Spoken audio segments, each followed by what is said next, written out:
Wondering what your thoughts are on American business profit margins, return on equity in the future. Also, would like your thoughts about the some businesses today with their huge inventory write-offs. What your thoughts about those are? Yeah, well, in that article I talked about the unlikelihood of corporate profits in the United States getting much larger than 6% of GDP. And historically, the band has been between 4 and 6%, and we've been up at 6% recently. So unless you think that profits as a part of the whole country's economic output are going to become a bigger slice of the pie, and bear in mind they can only become a bigger slice of the pie if other slices get diminished to some extent, and you're talking about personal income and items like that. So I think it's perfectly rational and reasonable that in a capitalistic society the corporate profits are something like 6% of GDP. That does not strike me as outlandish in either direction. It attracts massive amounts of capital because returns on equity will be very good if you earn that sort of money. And on the other hand, I think it would be very difficult in a society to get where they'd be 10% or 12% or something of the sort, because it would look like an unfair division of the pie to the populace. So I don't see any reason for corporate profits. They're going to be down in the near future as a percentage of GDP from recently, but then they'll go back up at some point. So I think 10 years from now you'll be looking at a very similar picture. Now, if that's your assumption, and you're already capitalizing those profits at a pretty good multiple, then you have to say that you have to come to the conclusion that the value of American business will grow at a relationship that's not much greater than the growth in GDP. And most of you would estimate that probably to be, maybe 5% a year if you expect a couple percent a year of inflation. So I wouldn't change my thoughts about the profitability of American business over time, and I wouldn't change my thoughts much about the relationship of stock prices over time to those profits. So I would come down very similarly. Now, interestingly enough, some of those same relationships prevailed decades ago, but you were buying stocks that were yielding you perhaps 5% or something like that, so that you were getting 5% in your pocket plus that growth as you went along. And of course now if you buy stocks you get 1.5% if you're the American public before the frictional costs, so that the same rate of growth produces a way smaller aggregate return.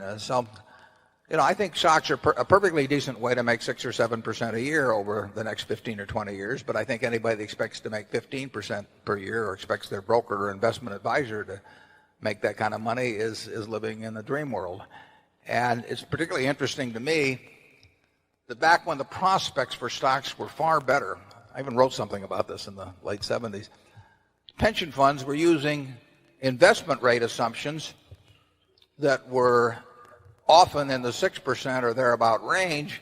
And now when the prospects are way poor, most pension funds are building into their calculations returns of 9% or better on investments. I don't know how they're going to get 9% or better on investments, but I also know that if they change the investment assumption down, it will change the charge to earnings substantially, and they don't want to do that. So they continue to use investment assumptions, which I think are quite unrealistic, and with companies with a big pension component in their financial situation, and therefore in their income statement, that can be quite significant. It'll be interesting to me to see whether in the next couple of years, where pension funds are experiencing significant shortfalls from their assumptions, how quickly they change the assumptions.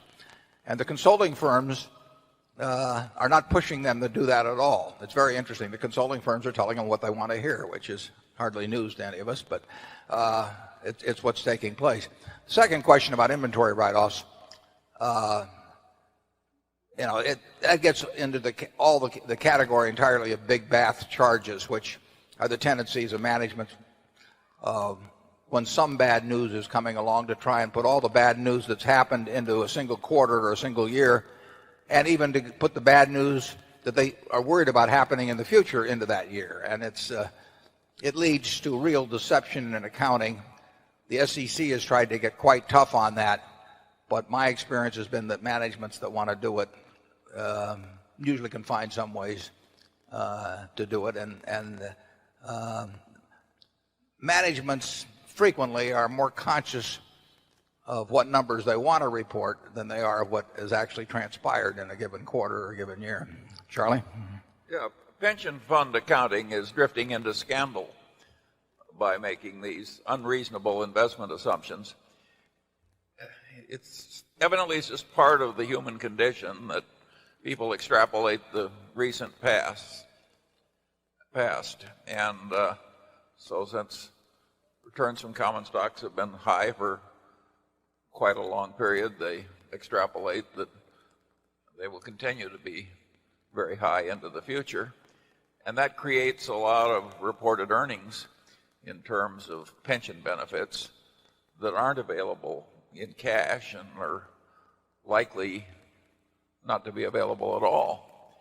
And this is not a good idea. And it's interesting how few corporate managements have just responded like Sam Goldwyn, include me out. You'd think more people would just say, this is a scummy way to keep the books, and I will not participate. But instead, everybody just drifts along with the tide, assisted by all these wonderful consultants. Yeah, I don't know of any case in the United States right now, and I'm sure there are some, but except for the pension funds that we take over, I don't know of any case where people are reducing their assumed investment return. Now, you'd think if interest rates drifted down several percentage points that might affect what you would think would be earned with money. It certainly is to bondholders or to us with float or something of the sort. But most major corporations, I believe, are using an investment return assumption of 9% or higher. And that's with long-term governments below 6%, and maybe high-grade corporates at 7%. They don't know how to get it in the bond market. They don't know how to get it in the mortgage market. I don't think they know how to get it in the stock market. But it would cause their earnings to go down if they change their investment assumption. And like I say, I don't know of a major company that's thinking about it, and I don't know of a major actuarial consultant that's suggesting it to the managements. They'd rather not think about it. The way they're doing things would be like living right on an earthquake fault that was building up stress every year and projecting that the longer it's been without an earthquake, the less likely an earthquake is to occur. That is a dumb way to write earthquake insurance. And the current practice is a dumb way to do pension fund planning and accounting.